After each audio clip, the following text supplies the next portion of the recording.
Boa noite, professora. Boa noite. Eu vi um fantasma na tela e deu um susto.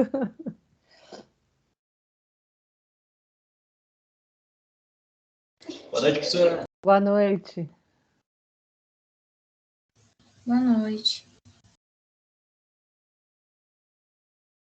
Como é que está indo a análise da obra?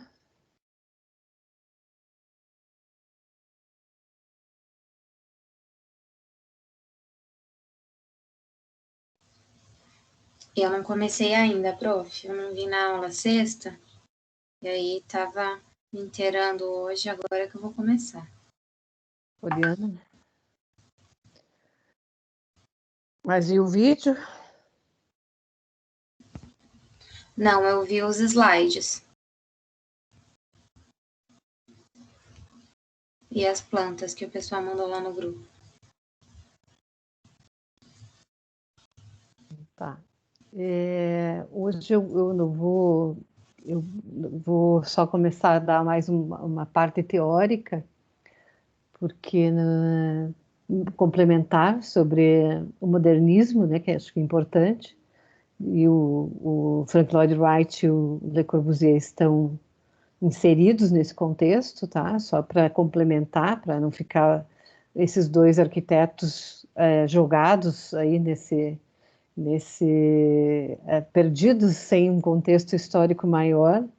Então eu vou voltar um pouquinho atrás e aí falar um pouco mais sobre o modernismo que eu disse que eu ia falar, apesar de que possa parecer teoria, mas para a aula de teoria, mas como a gente está tratando desses arquitetos aqui na aula de composição, então hoje vai ser um pouquinho mais teórico, porque vocês estão fazendo análise da obra desses arquitetos que pertencem ao modernismo, né? Mas eles são mais velhos, eles começaram lá atrás e foram influenciados por outros arquitetos um pouco anteriores a eles, então eu vou dar uma prévia, né? Vou dar para vocês um contexto um pouquinho maior sobre as influências deles também, né? E eu tinha falado para vocês sobre o estilo internacional. E o estilo internacional ele faz parte, está inserido dentro do modernismo, tá? E ele influenciou muito a arquitetura brasileira e ainda influencia. A gente ainda vê edifícios sendo construídos dentro desse estilo internacional. Então eu vou explicar um pouco melhor o que que é isso, para vocês também aprenderem a reconhecer quando vocês verem esses edifícios mais antigos. E tem os novos ainda sendo feitos de forma parecida com esse estilo internacional.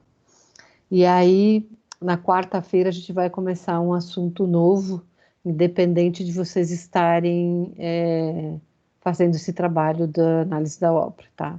O assunto, vocês vão começar a fazer projeto. Eu acho que vocês vão ficar mais animadinhos, será? Estão afim? Estão animados para fazer projeto?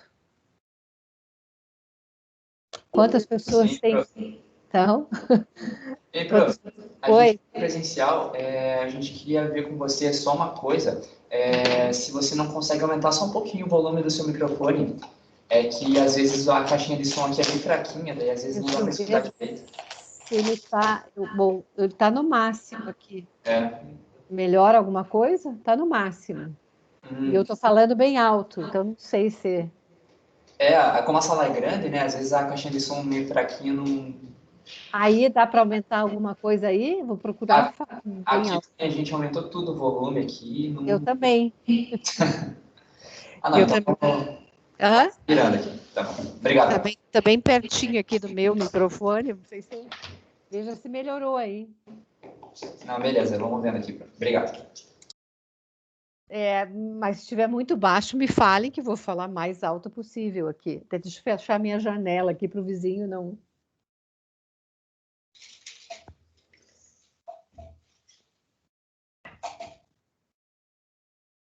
Como é que tá aí? Agora tá bom, professor. A gente tá conseguindo ouvir. É? Aham.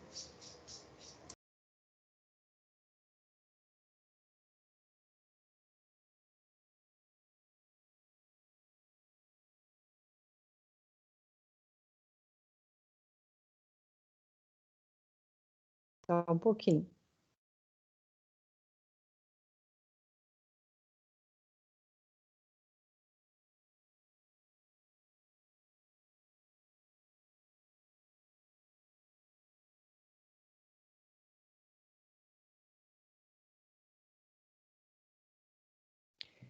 Então vamos lá. Vamos só dar essa introdução aqui teórica hoje, tá? E daí na quarta-feira a gente vai começar um assunto prático, tá? Vamos, quer dizer, vou tentar ensinar para vocês o processo de fazer projeto daí na quarta-feira.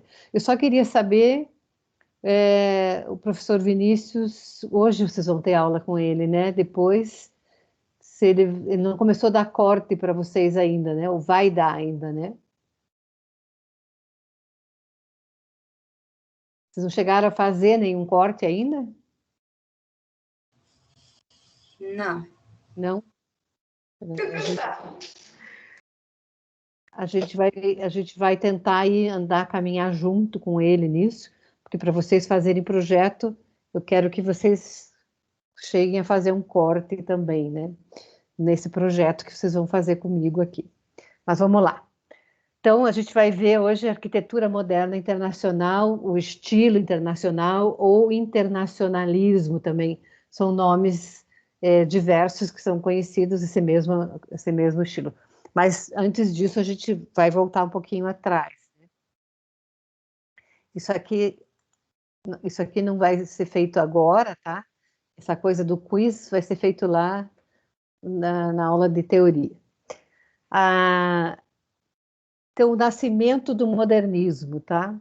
A Revolução Industrial, que a gente viu um pedacinho lá, né, na aula de teoria também, dos estilos da arquitetura, teve a época da Revolução Industrial, né? Então, ela é considerada como um avanço da ciência e da tecnologia. Então, teve uma explosão demográfica, né? Foi muita gente migrou do campo para as cidades, porque as indústrias ofereciam empregos, né, nas cidades. Então, muitas pessoas que viviam no campo migraram para as cidades atrás dos empregos oferecidos pelas indústrias, né? E aí houve muitos problemas de saúde pública e, e a ampliação dessas populações urbanas, né?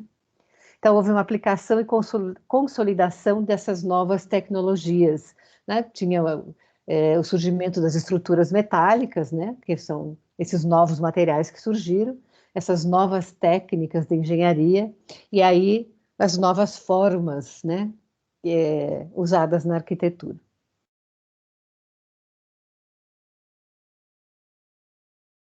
Então, isso aqui vocês viram naquela outra aula, né, na aula de teoria. Essa foi a primeira exposição universal, né, foi em 1851, o Crystal Palace, desenhado pelo John Paxton, que era o paisagista da família real, né? Infelizmente foi incendiado anos depois esse edifício, a gente não tem mais esse essa beleza, né, para ser vista ainda hoje.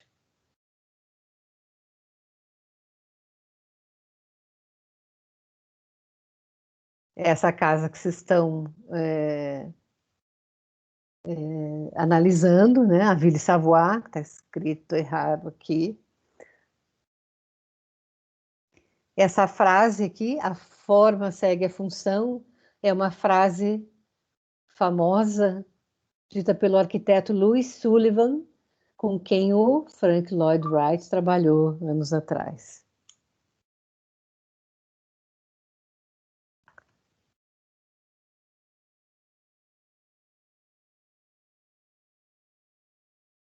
Essa capela, essa catedral de Ronchamp, na França, foi desenhada em 1950 pelo Le Corbusier. Se ela é bonita ou não, fica a critério de cada um. Ela tem esses quadradinhos de luz com vitrais coloridos e por dentro ela cria efeitos, né, interessantes. Olha por dentro. Eu, particularmente, acho horrorosa por fora, vocês, aí depende de cada um de vocês o que é que vocês acham. Mas é 1950, é um uso do concreto, né, diferente. Mas é um ícone da arquitetura. a Ville radieuse, que é um estudo urbanístico do Le Corbusier, uma proposta de 1930, feita para a cidade de Marselha. Esses edifícios aqui são muitos apartamentos, né? Muita gente morando, né? São propostas daquilo que eu falei para vocês, é um pós-guerra, né? Da Primeira Guerra Mundial, para resolver problemas de moradia. Então, é chamado, esse tipo de arquitetura é chamado de funcionalismo, né? É arquitetura funcional, lembram? A casa é uma máquina de viver. Então, a casa deveria ser bonita e confortável, mas também lógica, funcional e eficiente, uma máquina de morar, perfeitamente apta para atender às necessidades dos ocupantes.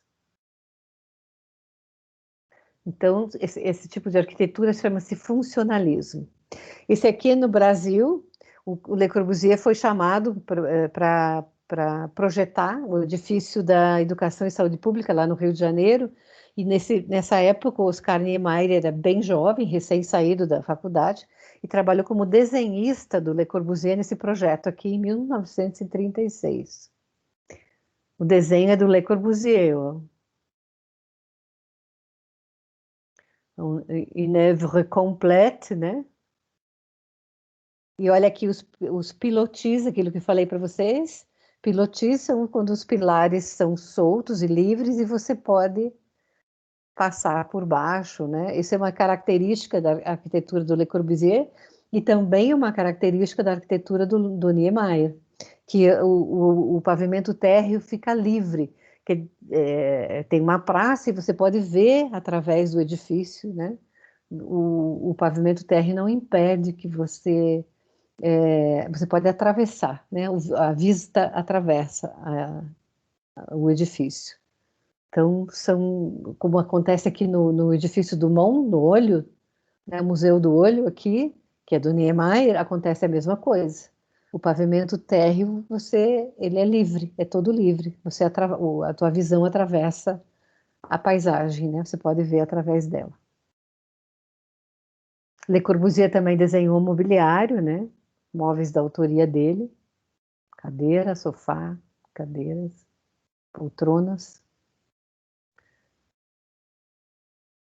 Aqui, uma coisa bem interessante, que é importante remarcar, eu quero que vocês prestem muita atenção nisso, porque a gente vai fazer uma provinha, não aqui em composição, a gente vai fazer em teoria de tudo isso que a gente está passando aqui. Vou mandar depois para vocês os PowerPoints, vocês vão poder consultar, a gente vai fazer uma provinha online com tempo para responder, tá?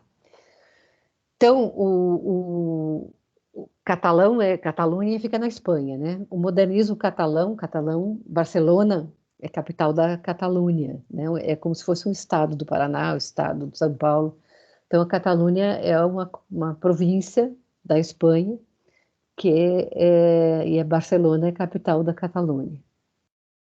Então, o modernismo catalão, ele é completamente diferente, ele não tem nada a ver, só tem o nome modernismo, mas ele é outra coisa completamente diferente. Ele se aproxima mais do Art Nouveau, eu vou dar para vocês essa aula de Art Nouveau. Ele é mais a arquitetura de Antoni Gaudí, daqui, a Casa Batlló, e ele é só um nome que é modernismo, tá? Mas ele não tem nada a ver com o modernismo de Le Corbusier, de Frank Lloyd Wright ou de Mies van der Rohe e os outros modernistas, tá? Ele só foi dado o nome modernismo, mas ele a época é a mesma, o nome foi dado modernismo catalão, mas ele tem outras características completamente diferentes do modernismo desses outros arquitetos, tá? São outros usos para o concreto. E Antoni Gaudí, ele tem uma arquitetura, às vezes, até surrealista, né? Olha aqui. Essa Casa Batlló, por exemplo, tem um telhado que lembra as costas de um dragão. Lembra não, praticamente imita as costas de um dragão. E é totalmente místico, né, aqui. E é genial, né? A arquitetura de Antoni Gaudí é simplesmente genial. Olha lá, ó. É como se fosse as costas de um dragão. É totalmente simbólica, aqui parecem máscaras, né? Os parapeitos das sacadas, e aí dentro ela é hoje um museu, os mobiliário todo interno é fantástico. A Sagrada Família, acho que vocês devem ter visto já muitas fotos, imagens, não sei se alguém teve a oportunidade de ir a Barcelona e conhecer a Sagrada Família. Agora, está quase pronta agora, né? Mas começou em 1883 a obra, né? E só agora está ficando pronta. Ele faleceu há muitos, muitos anos, o Gaudí. Esse aqui é uma parte moderna, né? Que foi feita depois da morte dele. Mas ela é por dentro, ela lembra as catedrais góticas que eu já mostrei para vocês. Essa é a Casa Milá, de Gaudí também, ó. Parecem ondas de mar também, e não tem nenhuma parede reta, absolutamente nenhuma, nem nela, nem na Casa Batlló. E tem lá também o Parque Güell, também não tem nenhuma linha reta, nem colunas, nem nada. A Bauhaus, que eu mostrei para vocês lá, vai ter, né, que vocês vão fazer um trabalho sobre a escola Bauhaus. O terceiro e último diretor da Bauhaus foi um dos arquitetos mais conhecidos do mundo, né, que é Ludwig Mies van der Rohe. Né? Então, a Bauhaus foi de 1919 a 1933, uma escola que unia o design e a produção industrial. E foi fundada por Walter Gropius e mais alguns outros arquitetos importantes. Começou em Weimar, depois mudou-se para Dessau, que foi onde eles construíram, daí desenharam e construíram a escola, e nos últimos anos mudou-se para Berlim, quando tiveram que fechar por causa de Hitler, né? E daí os seus diretores fugiram para os Estados Unidos, e a maioria deles acabaram virando professores da Universidade de Harvard, né? Entre eles, Mies van der Rohe. Mies van der Rohe, esse é um dos desenhos, esse aqui foi o pavilhão alemão da Exposição Universal de Barcelona, em 1929. Então, esse pavilhão alemão está lá até hoje, e é extremamente arrojado, moderno, maravilhoso, né? É como se fosse uma casa, mas pode ser visitado ainda hoje. A casa Farnsworth, que eu mandei para vocês o vídeo na análise daquela arquiteta Ana Baroncelli, uma casa toda de vidro, e eles tiveram que desmontar e montar num outro lugar, porque estava tendo inundações no terreno original, né? Foi feita em 1945 para cliente, né? Muitos problemas, como a Ana Baroncelli contou, problemas de conforto térmico, inclusive, né? Mas é uma casa fantástica. Esse aqui que eu falei para vocês, que é o Crown House em Illinois, que quem conhece uma das entradas da Arena do Atlético, ali pela rua Brasília Tiberê, é praticamente igual. Aqui, as escadas, a parte da estrutura metálica, é inspirado totalmente em Mies van der Rohe. Eu conheço o engenheiro genro do senhor Mário Celso Petraglia, não sei se alguém de vocês torce para o Atlético. Alguém atleticano aqui? Eu não sou, eu não sou nada, mas podem falar. Alguém torce para algum time?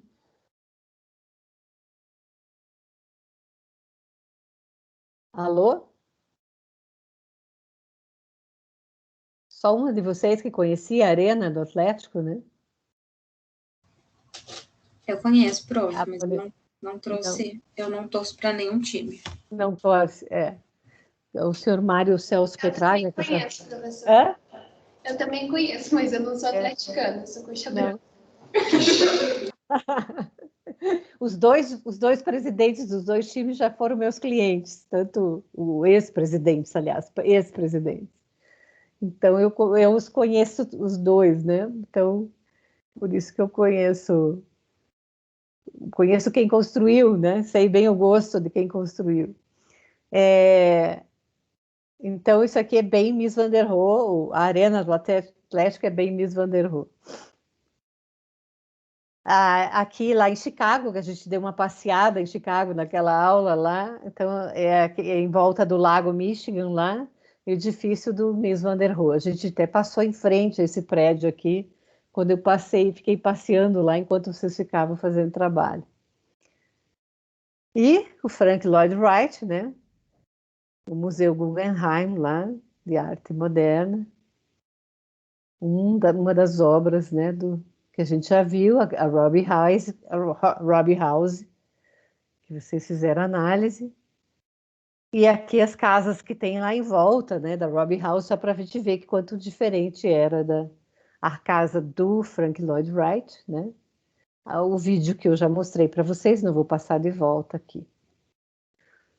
E aqui vamos falar um pouquinho agora o estilo internacional. O que é o estilo internacional que fica dentro do período modernista, tá? Então, durante o século XX, as expressões de arquitetura moderna se materializaram em diversos movimentos, entre os quais, né, o estilo internacional. Então, nos anos 20, distintas correntes modernas, como aqui, correntes artísticas, tá, gente? Como expressionismo, futurismo, funcionalismo, que eu acabei de mostrar lá, o do Le Corbusier, são meros exemplos de ismos, tem um monte de ismos aí dentro, que convergiram para dar lugar a um novo enfoque arquitetônico denominado internacionalista. Se tratava de um enfoque mundial, não só por suas aspirações e preocupações, como também pela apresentação da sua arquitetura. E esse cara aqui, o Henry Russell Hitchcock, ele escreveu na revista International Style Architecture Sense 1922, ele explica 3 princípios. A arquitetura é concebida enquanto volume mais do que massa. Quer dizer, o espaço já não é determinado por uma alvenaria massiva. Lembra aqueles edifícios que eu mostrei que tem um monte de massa, né? Sem janelas, só fachada cega, assim? É uma composição de superfícies e seções. A clareza geométrica de suas superfícies lisas faz surgir o volume como imaterial, sem peso. A gente já vai ver o que isso significa, tá? A regularidade mais do que a geometria axial, não a monotonia da regularidade absoluta, mas a organização rítmica de formas regulares. Por isso que está em amarelinho aqui, a gente já vai ver o que significa isso. A exclusão de qualquer ornamento, tá? O estilo internacional abomina enfeitinhos na fachada, sabe? Enfeitinhos só por botar lá. Agora, abomina-se qualquer enfeitinho. Não se coloca as coisas se ele não tiver uma função, uma razão de ser. Botar decoraçãozinha na fachada, não. Simplesmente não. As qualidades estéticas são agora a elegância do material. O material por si mesmo. Não precisa botar decoração. O material fala por si. Ele é elegante só por ser o que ele é. Ou seja, se for aço é aço, se for concreto é concreto. Entenderam? A perfeição técnica dos detalhes e a justeza das proporções. Então, o estilo internacional ou racionalismo, tá? Ele foi mais forte, está dizendo que sabe, mais forte, não é que ele não ultrapassou essas datas, de 1920 a 1945. Então, é a quebra radical com o passado. Matamos o passado. Eles não querem ouvir falar daquelas coisas cheias de frufru que não tinham razão de ser. Então, olha aqui, ó, é a justeza do material. Aqui, ó, aço, vidro, viga de concreto, viga, vidro, vidro, as esquadrias, viga, alvenaria e acabou. Não tem nada que não seja. Então, é a exclusão de qualquer ornamento. As qualidades estéticas são agora a elegância do material, a perfeição técnica dos detalhes e a justeza das proporções, tá? Então, é proporção aqui, elegante o negócio. Então, olha aqui o que era antes do estilo internacional. Vocês estão percebendo? Então, eu tenho decoraçãozinha aqui. Estão vendo a decoraçãozinha? Estão vendo o frufruzinho aqui?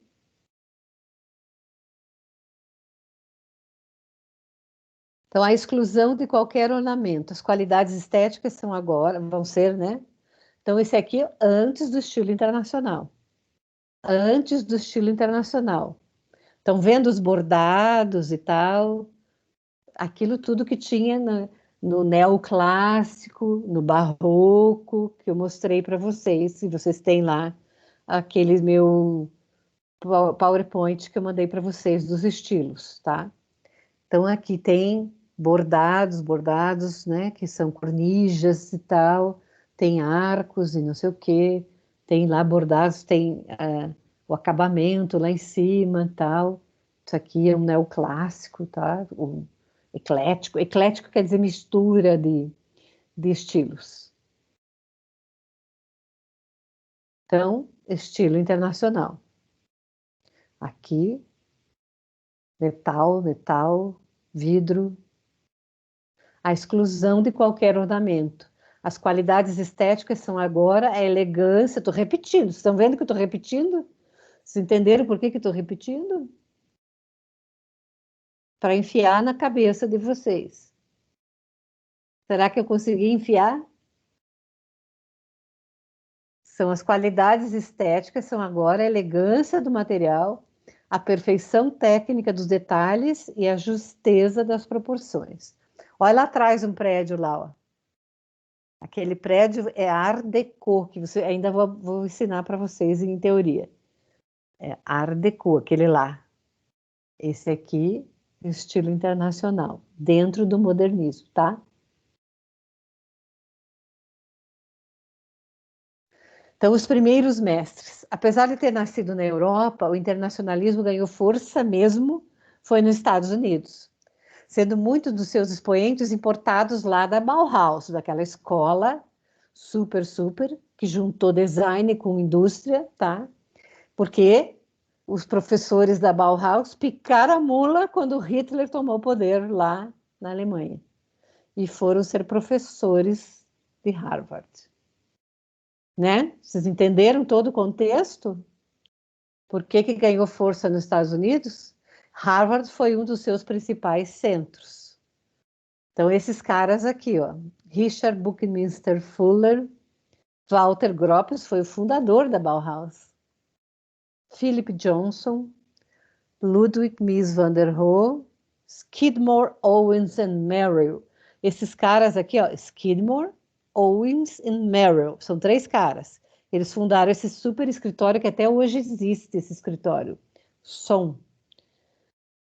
Foi o escritório que fez aquele prédio mais alto de Chicago, que eu falei para vocês, que agora mudou de nome.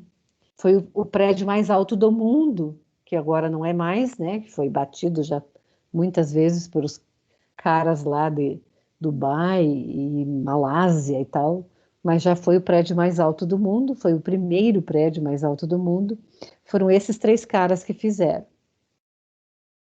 Louis Kahn, super, uns prédios muito interessantes, entre outros, tá? Do estilo internacional. Então, esse Richard Buckminster Fuller bolou isso aqui, que é bem famoso, essa revolução geodésica do pavilhão dos Estados Unidos para a Exposição Universal de Montreal em 1967. O Walter Gropius, ele fez lá ainda na Europa. Essa aqui, memorizem bem essa fábrica. Ela é muito famosa, porque foi, olha, em 1911. Ela foi uma revolução de desenho de fábrica. Porque antes se fazia fábrica daquele jeito bem antigão. Isso aqui foi uma fábrica mais moderna, mais famosa.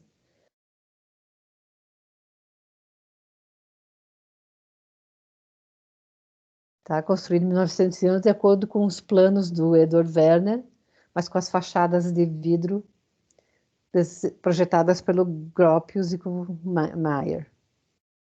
Então, é uma fábrica considerada moderna até para os desenhos de hoje.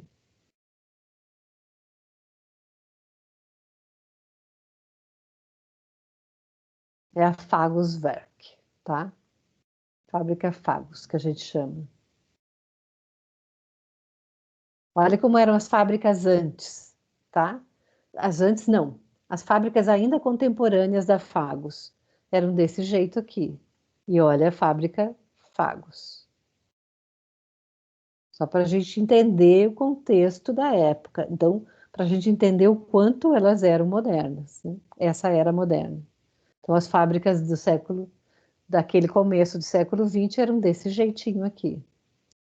E a Bauhaus de Dessau, que foi a segunda Bauhaus, foi desenhada pelo Gropius também. Era esse o desenho aqui, do estilo internacional já. Em 1919. E Philip Johnson, junto com o Henry Hitchcock, deram origem ao termo que deram origem, né? Foi a revista a matéria que ele publicou, né, na revista International Style. Fizeram essa torre PPG em Pittsburgh.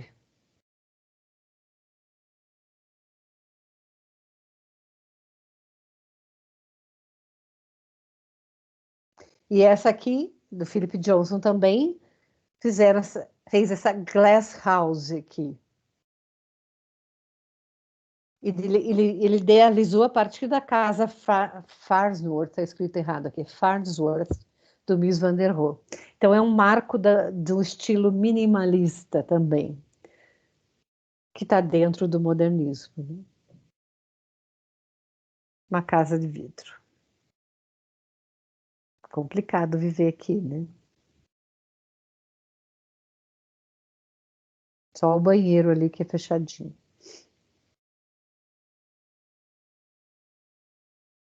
Ninguém vai me interromper em nenhum momento?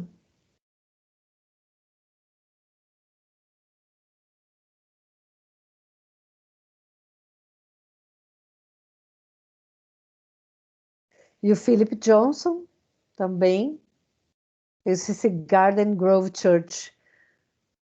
Esse já é bem mais recente, mas está ainda dentro do estilo internacional. E esse tipo de prédio, gente, de edifício que a gente está fazendo até hoje, né? Olha, o grande problema dele, né, é o matador de pássaros, né, gente? Que todo mundo reclama, né? O pássaro vem aqui e se suicida, né? Vê o outro pássaro, que é o do vidro espelhado.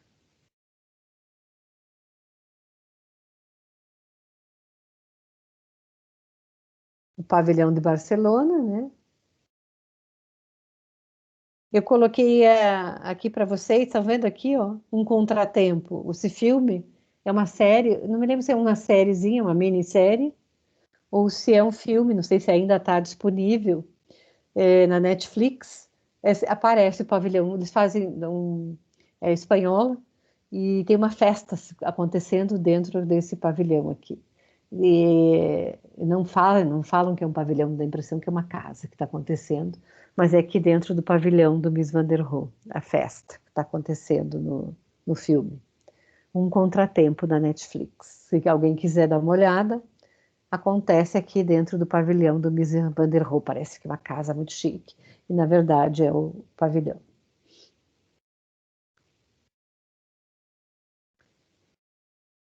Ainda do Mies van der Rohe, de todos eles, eu já aviso vocês que é o meu preferido, tá, gente? Eu já fiz coisas inspiradas no Mies van der Rohe, eu nunca me canso dele, e eu acho que a arquitetura dele é completamente atemporal, né? Eu gosto demais do Mies. Aqui o Martin Luther King Jr. Memorial Library, em Washington.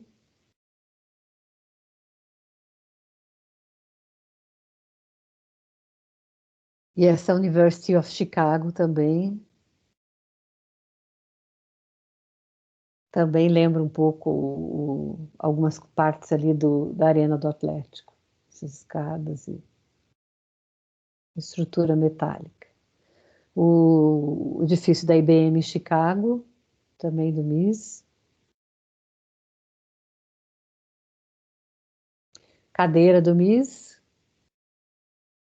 Eu tenho essa aqui na minha casa, só que não com tubo aqui achatado, aqui a tubulação, o outro modelo, é a cadeira BRNO, é o nome de uma cidade da Suíça.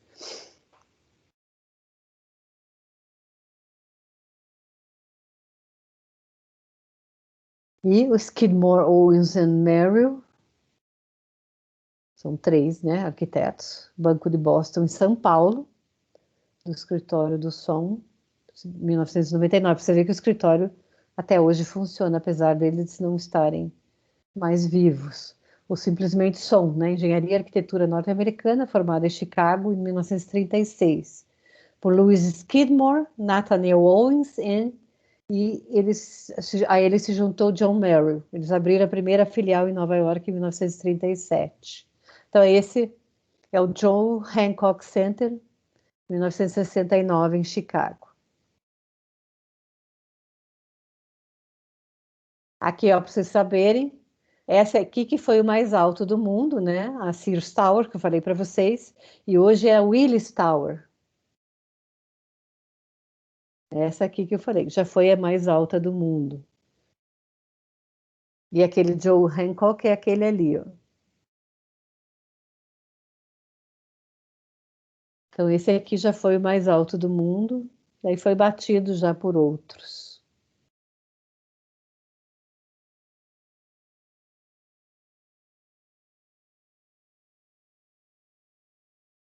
Era esse aqui.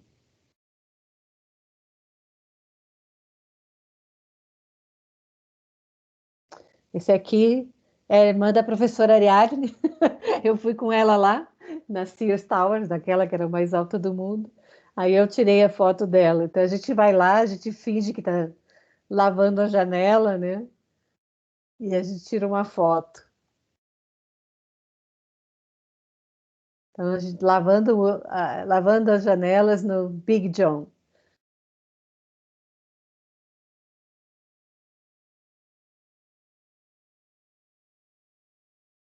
E esse é o do Louis Kahn, são na Estônia, são edifícios bem intimistas, eu gosto muito. Ele é da Estônia, né? Mas esse aqui é o Salk Institute em La Jolla, na Califórnia, na praia. É bem bacana, ele sempre faz projetos se preocupa muito com a luz, a iluminação. Eu gosto dos projetos do Louis Kahn. Aqui é a First Unitarian Church, em Rochester, em New York.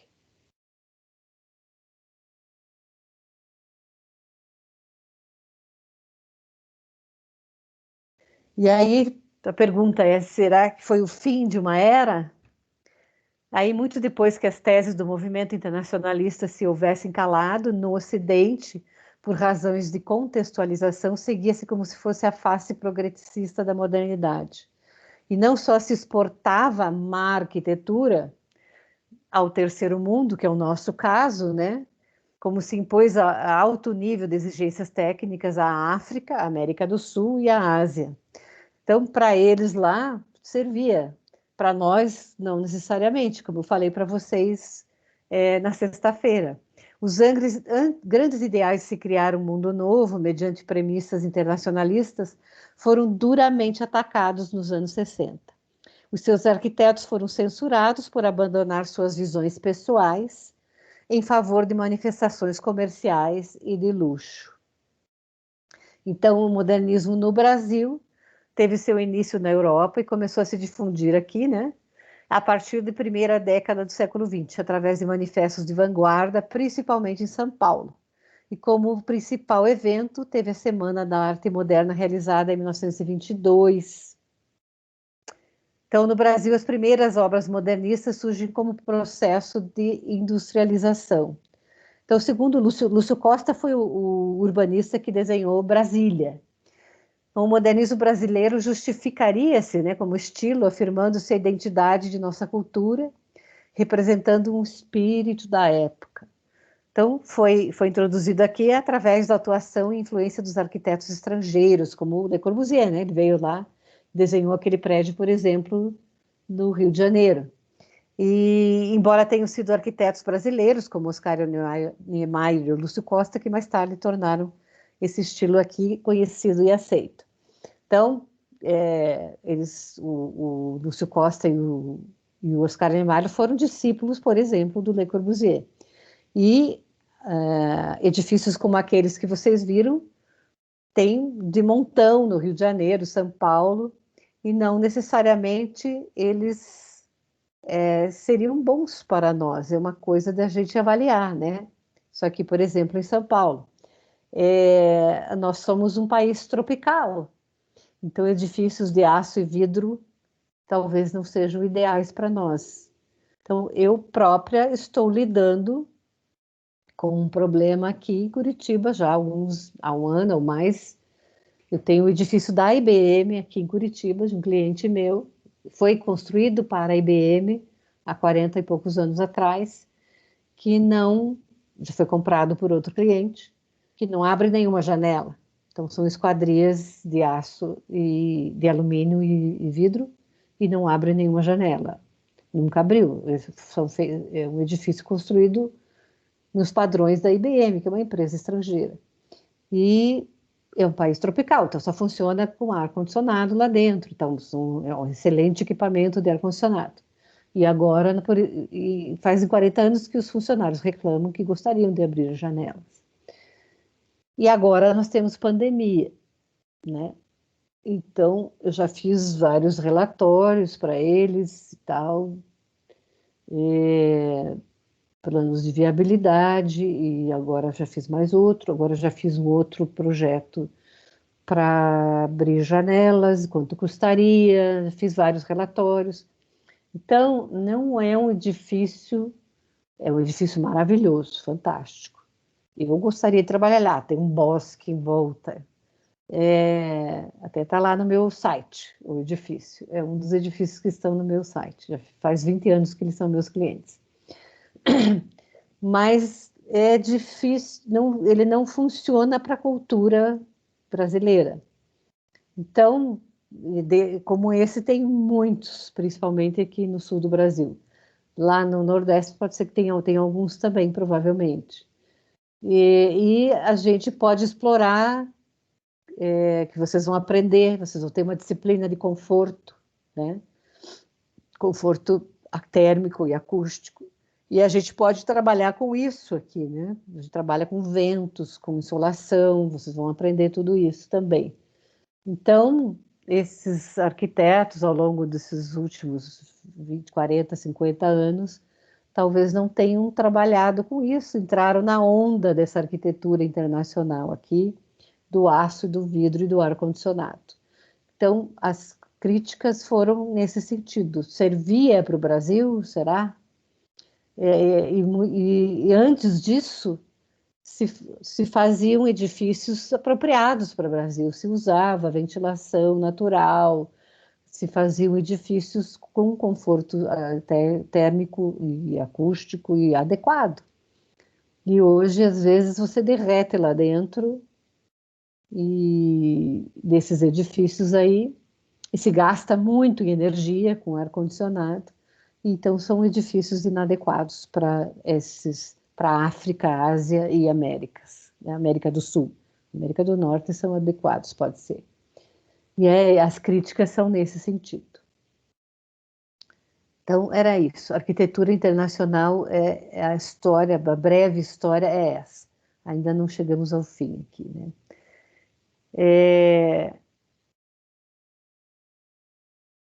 Aqui, então, foi o arquiteto russo Gregory Varshavsky que projetou essa casa modernista. Em 1920 e 30, a primeira casa em estilo moderno construída em São Paulo. E Oscar Niemeyer é o mais conhecido, né? Provavelmente vocês já ouviram falar, a maioria de vocês, espero, né? E ele gosta de falar que para ele é o espetáculo arquitetural, é uma das frases dele, que nós temos o Museu do Olho aqui em Curitiba,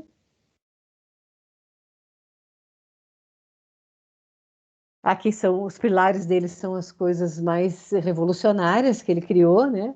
Então aqui são pilares que vocês viram, né, na aula de teoria, pilares clássicos, né? Pilares comuns, e aqui um pilar do Niemeyer. É praticamente um pilar e uma viga ao mesmo tempo, parece uma bailarina, né? Apoiada num único ponto, por exemplo, aqui. Esse aqui, por exemplo, é o pilar do Palácio Alvorada. E esses aqui são outros um pilar e viga ao mesmo tempo, né? Esse é do Tribunal Federal e esse aqui do Palácio do Planalto. O calculista do Niemeyer é um dos calculistas, teve mais de um, Joaquim Cardoso, que é o grande cara, na verdade, né? Cara que calculou esses pilares. Ele próprio dividia a vida profissional dele em 3 fases: a fase da Pampulha, o problema da liberdade plástica. Pampulha é o complexo que ele fez lá em Belo Horizonte, né? Na época que o Juscelino Kubitschek foi governador, né? E depois foi presidente do Brasil.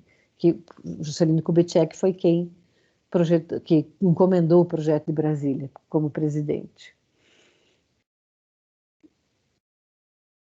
Então esse aqui é a igreja da Pampulha, lá no complexo da Pampulha. Ele disse que se inspirou nessa igreja barroca aqui. Cassino da Pampulha. E a casa de baile da Pampulha. Então esse é o complexo da Pampulha.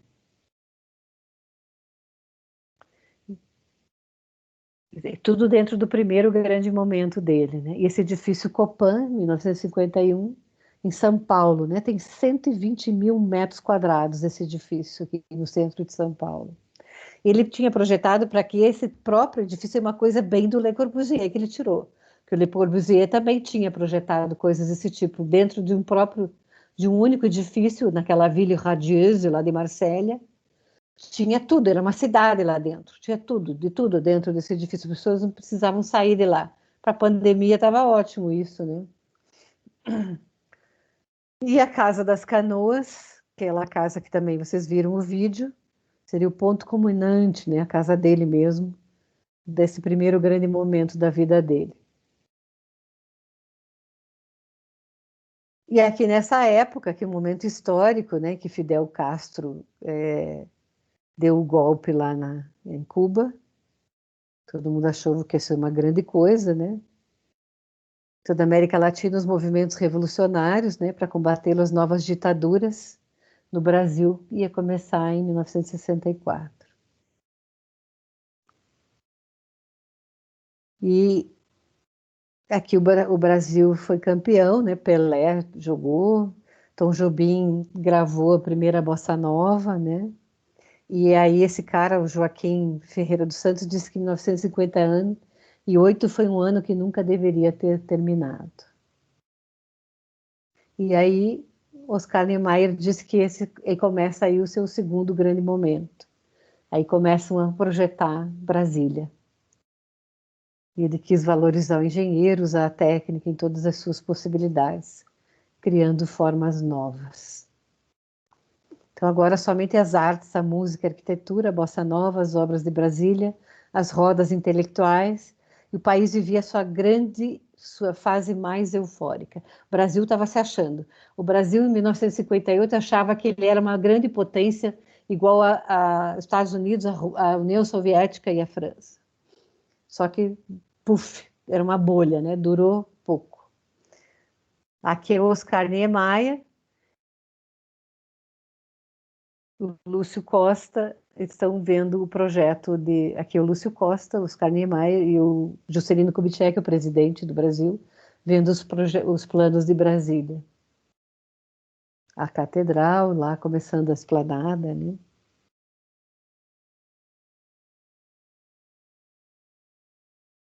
Parece uma asa de avião, né? Que o Lúcio Costa.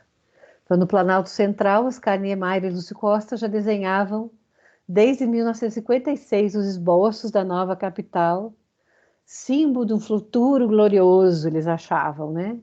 que o país acreditava ter pela frente, um Brasil grande e ambicioso. Só que não, né? Então, o JK, né, como a gente chamava, como eles chamavam, Juscelino Kubitschek, incumbe os Niemeyer de uma tarefa fenomenal: criar a mais bela capital do mundo e a mais rápida, 5 anos. E foi mesmo, né? 50 anos em 5, eles falavam. E isso aconteceu de fato, né? Levaria 50 anos para fazer uma capital inteira, eles construíram em 5. Isso foi realidade.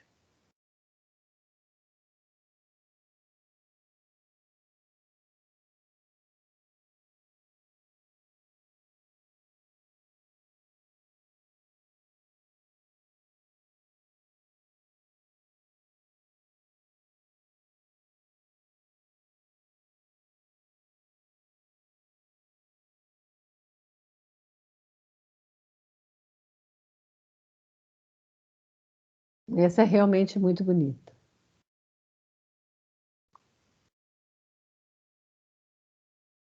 E Brasília foi realmente tombada como patrimônio da humanidade, tombada pela Unesco, né? E aqui parece mesmo uma asa, né? E eles construíram um lago, porque Brasília tem uma umidade relativa do ar baixíssima, né? Muito seca, e eles fizeram um lago artificial todo para contrabalançar essa umidade relativa do ar.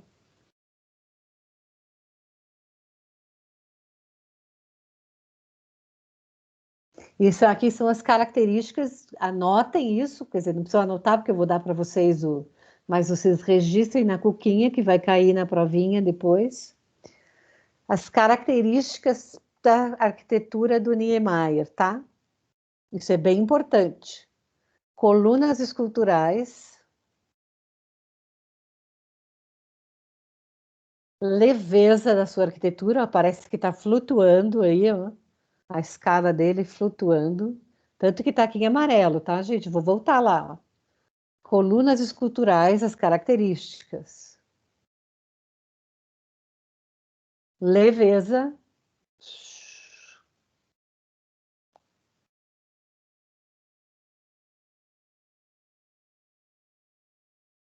Concreto armado. O uso do concreto armado, montão. Cortinas de vidro. Lá no Partido Comunista Francês, em 71.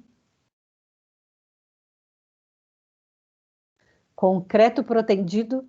Sabe o que é concreto protendido? É diferente de concreto armado. Quero ver se eu consigo mostrar para vocês, só um pouquinho. Eu vou mostrar tudo, depois eu volto para mostrar o concreto protendido, que daí eu vou tirar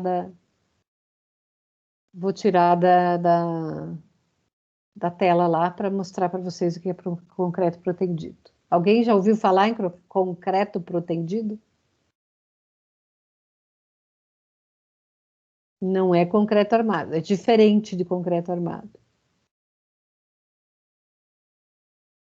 Alguém ouviu falar? Não. Obrigada por ter respondido, Tamara. Curvas ousadas. Universidade de Constantine, em Argélia. Quer dizer, quase tudo tem curvas ousadas, não é só aí. Olha mais curvas ousadas aí. Mas tem sensualidade. Aqui é até vermelho o negócio da sensualidade. Integração com a natureza, né? A paisagem em volta merece ser observada para a solução arquitetônica. Totalmente integrado.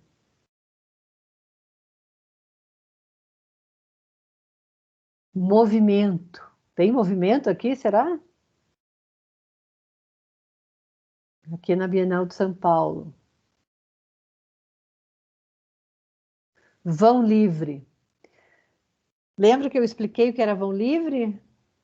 Alguém lembra? Quem que pode me dizer? Anderson.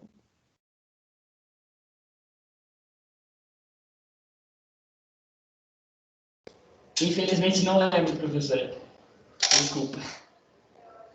Tainá.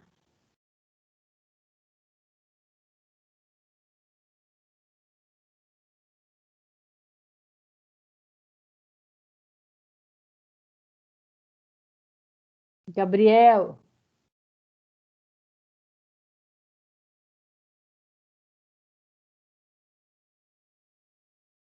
Oi, prof. O que é vão livre? O que é vão livre? Não sei explicar, professor. Eu lembro de você ter mencionado em alguma outra aula, mas eu não sei explicar assim. Tem um pilar aqui.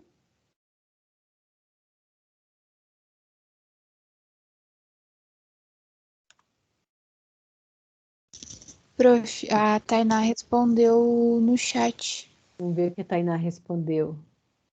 É um apoio? Não. Mas vamos lá, pelo menos ela tentou.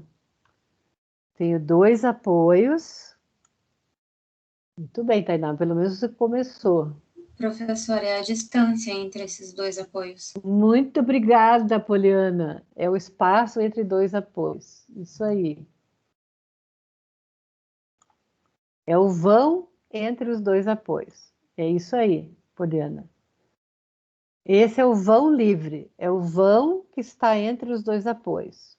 Agora vamos aproveitar e já vamos descobrir o que é balanço. Vamos aproveitando. Vamos vendo os conceitinhos. Está travando os slides que a Tainá que falou?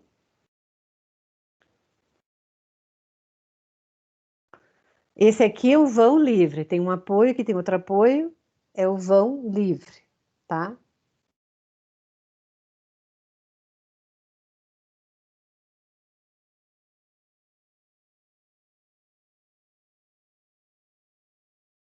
E balanço.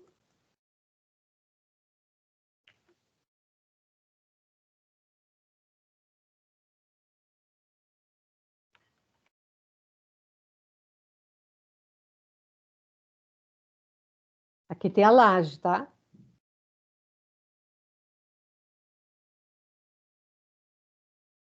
Deu para entender?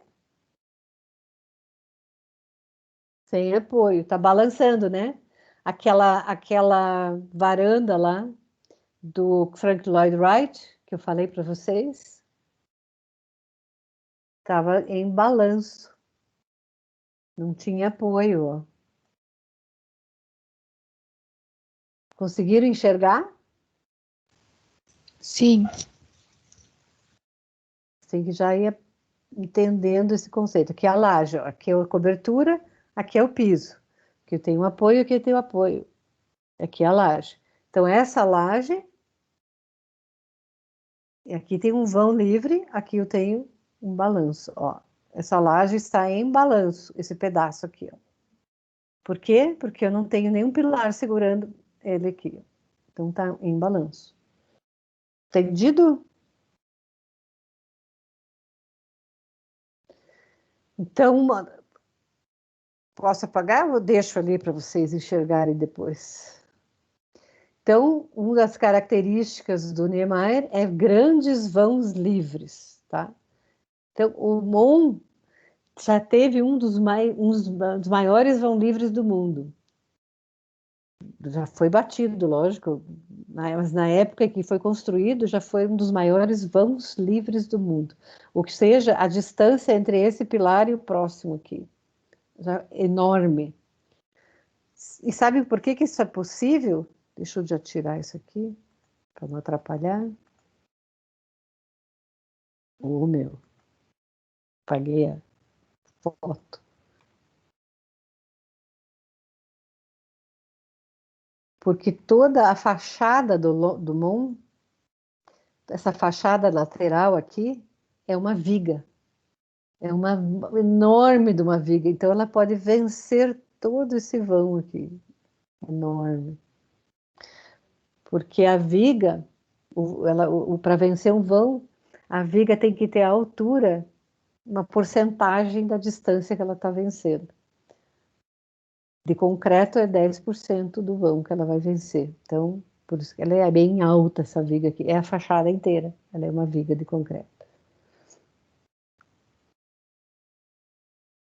Então, vão livre é mais uma característica da arquitetura do Niemeyer.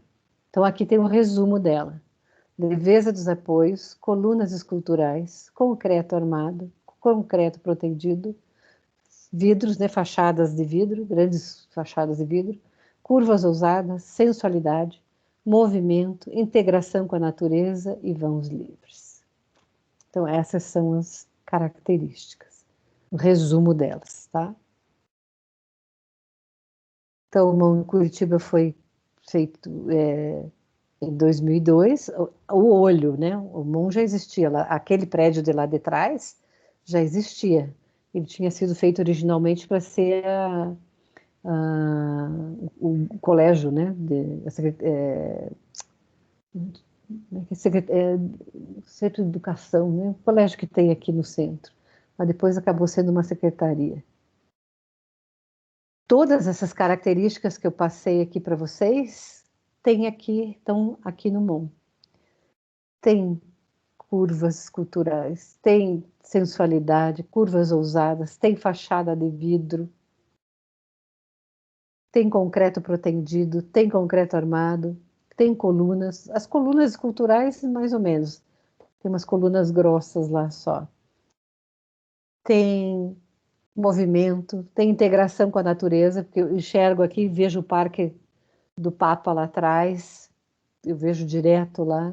Tudo isso que eu passei aqui, Devesa dos Apoios, tudo tem aqui nesse museu. Todas elas, uma reunião de todas as características.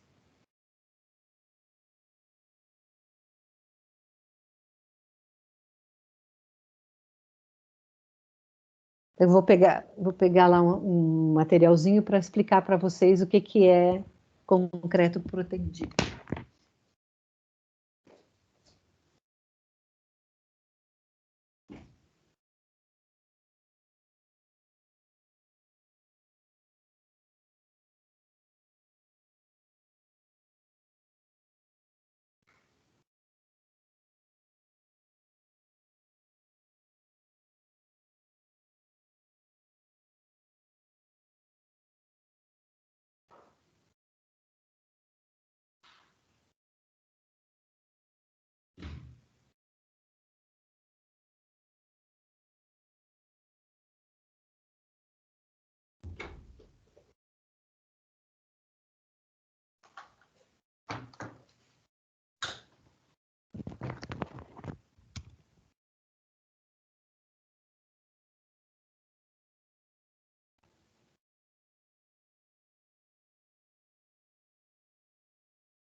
Estão me vendo aqui na tela maior agora? Sim. Então, o concreto armado, vocês já sabem como é? Deixa eu mostrar primeiro o concreto armado.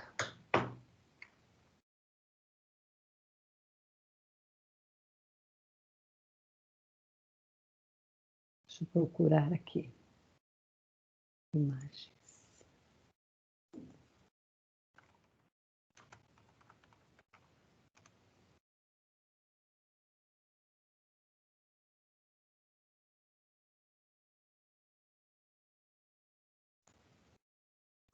Deixa eu mostrar aqui uma imagem do concreto armado. Tá aqui, estão vendo aqui? Então, tem uma porção de barras de aço, né? São dados nós. E é jogado concreto por cima, daqui. Aqui.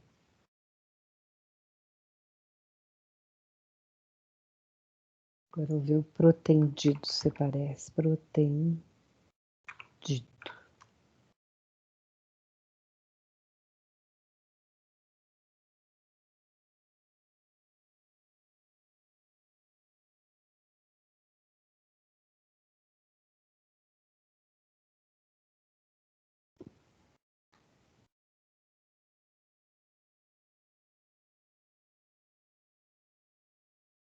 A diferença do protendido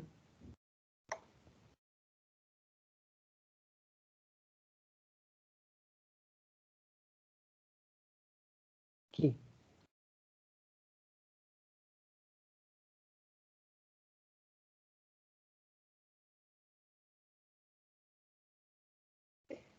Aqui, ó, melhorar a resistência do material e com isso minimizar os impactos das ações externas. a proteção passa a ser de extrema importância para reduzir as chances de fissuras em uma construção.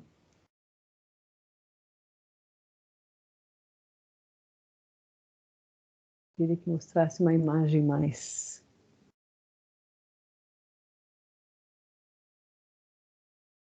Aqui. Um pouco diferente. O que que ele faz?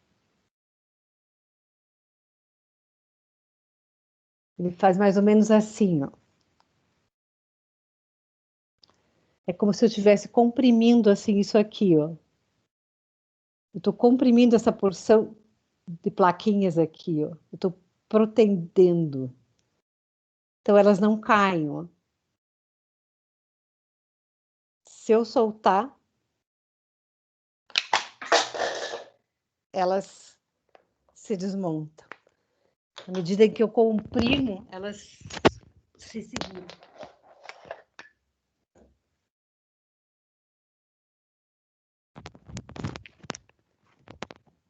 Então, hoje em dia, se usa o concreto protendido, por exemplo, em prédios, quando os vãos são entre colunas são de 7 metros ou mais, para apartamentos ou prédios comerciais, está se usando o concreto protendido. Nem precisa, a gente não precisa fazer vigas.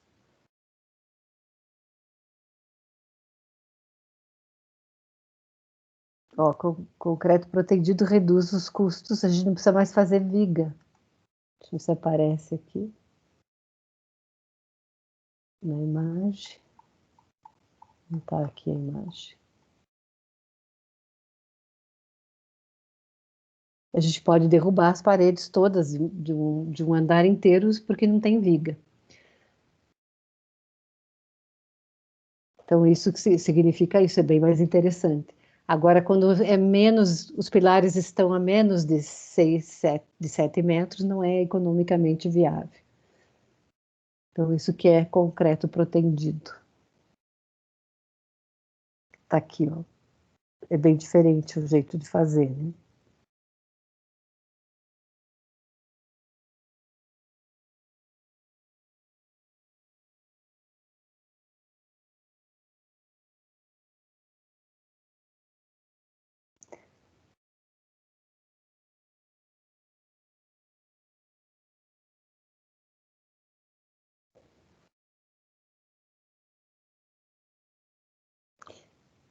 Isso, alguém respondeu, a Tainá mesmo que respondeu, a balança quando fica apoiada em um só lado. Isso mesmo. Muito bem.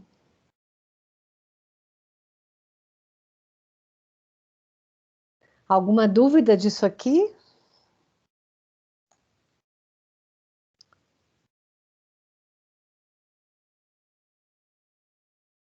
Nós vamos fazer um testezinho de toda essa parte teórica com vocês. Provavelmente amanhã. Dos estilos e do modernismo. Eu vou mandar para vocês, já vou salvar aqui.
Já foi, então. Só compartilhar.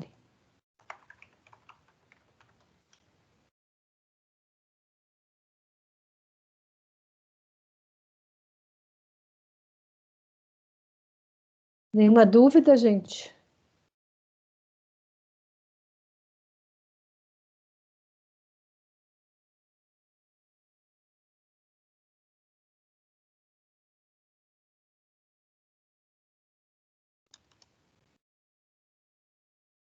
Por enquanto não, prof.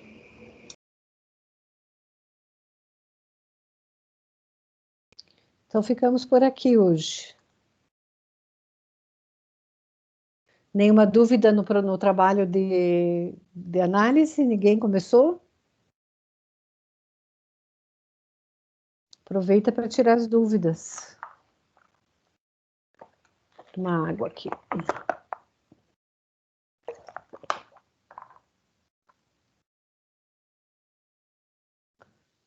Pode falar. Prof, Gabriela, eu tô aqui na sala. Eu comecei o meu trabalho e queria te perguntar sobre as fotos. Todos os slides eu coloco foto para ficar melhor? Se você estiver falando sobre alguma coisa, você tem que colocar uma imagem, porque só texto não explica, né? Beleza. A sequência dos trabalhos para entregar está aí por enquanto só tem a análise da Vila Savoie para entregar. Não tem nenhum outro. A de teoria tem a data de teoria, que é 22 de abril. Cada um é na sua matéria. Teoria é 22 de abril.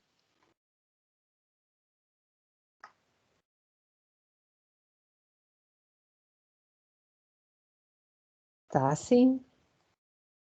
Vou mostrar aqui. O da análise da obra não tá? Vou ver aqui.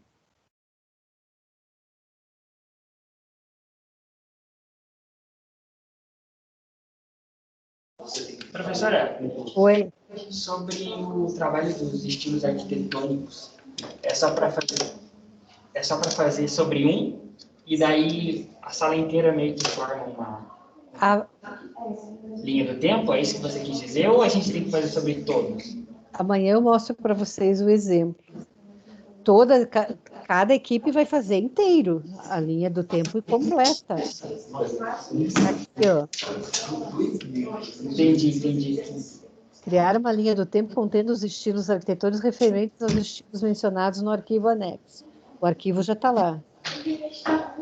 Os estilos mostrados aqui são o mínimo a demonstrar, porém depende de cada um oferecer uma gama mais completa.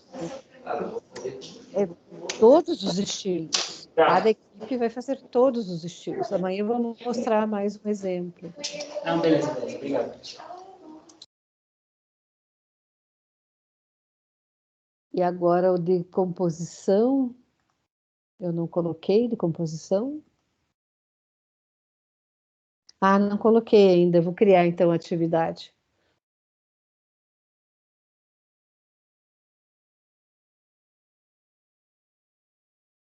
Que dia que nós ficamos para composição? Vocês lembram a data? Foi dia 22 também. Não, esse é de teoria. Ah, que eu tinha anotado na aula e você tinha falado que era pro dia 22 também, que acho que tinha um feriado, e você falou que era para depois do feriado. Deixa eu abrir aqui.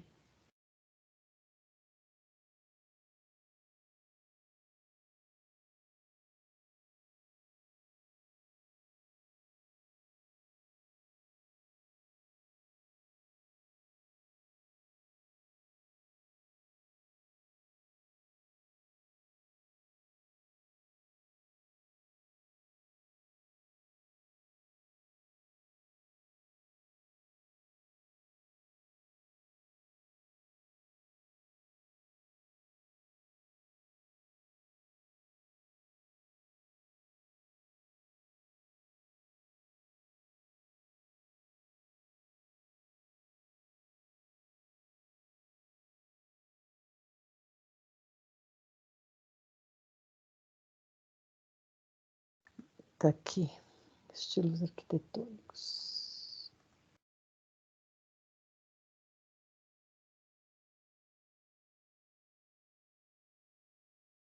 Não é esse que eu quero.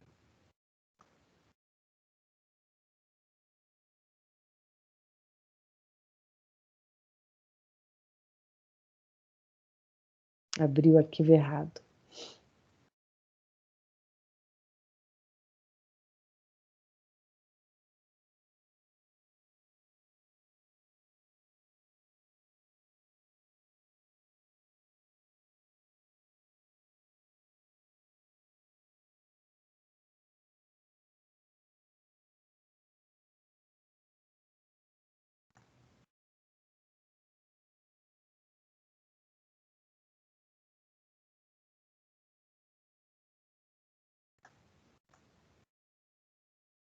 Vinte e quatro, gente. Não, 23, 24 eu não tinha arrumado aqui. 23. Quinta-feira, na verdade, um dia depois.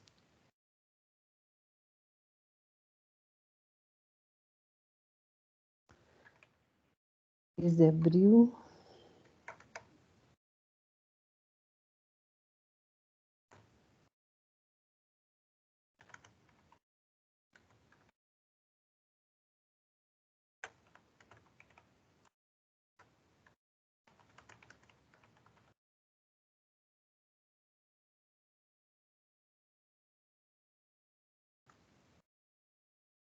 Peso 4.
É muito, muito curtinho esse trabalho, é muito simples de fazer, né? Muito tempo já. E depois a gente tem que começar a nova atividade, tem que postar a nota do bimestre, né? Tem que completar logo. A Tainá que está me perguntando se dá para pôr mais para frente.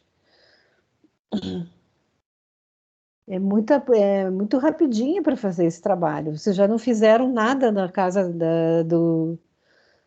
só duas alunas que mandaram, que fizeram o exercício do Frank Lloyd Wright, então é muito simples de fazer esse trabalho, né? Por favor. É para fazer em 2 horas.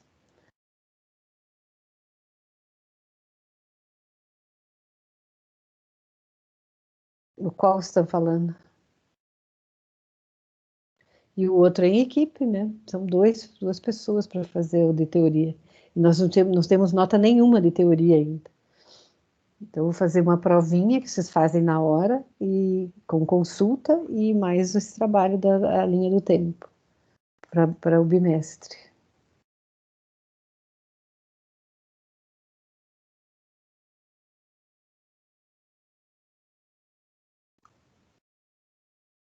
Tá bom?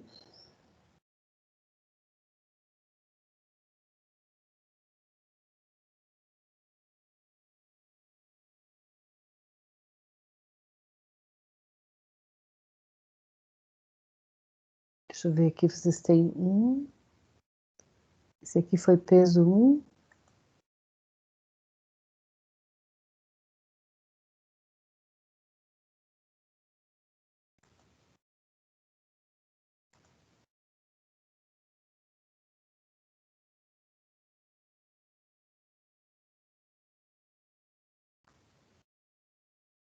Para vocês terem nota suficiente para ter no bimestre.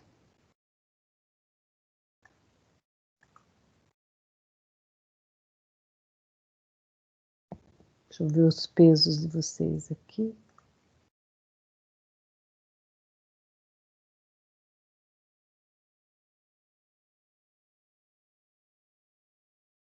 Um, 2, 4.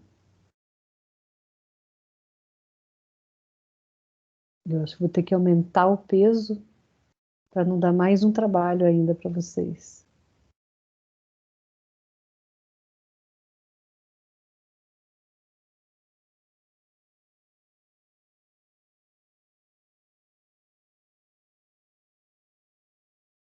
Para vocês terem menos trabalhos para fazer, né? Vocês têm os...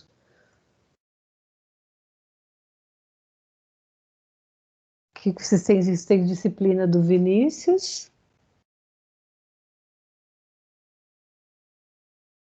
Só, né? História só.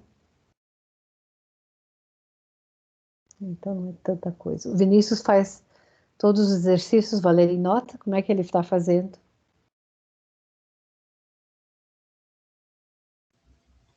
Sim, a gente já postou 3 exercícios lá. Todos valem nota, né? Acredito que sim. Então, então vocês não estão com tanto trabalho assim, né?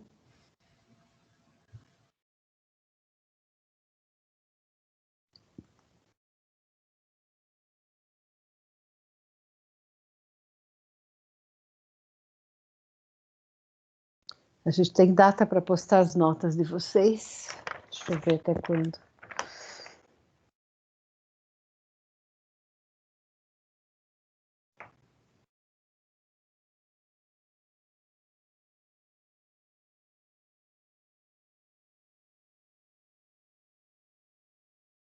Até o dia 10 de maio.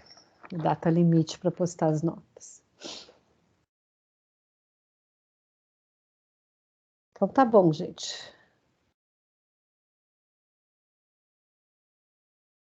Até amanhã. Até, prof. Obrigada.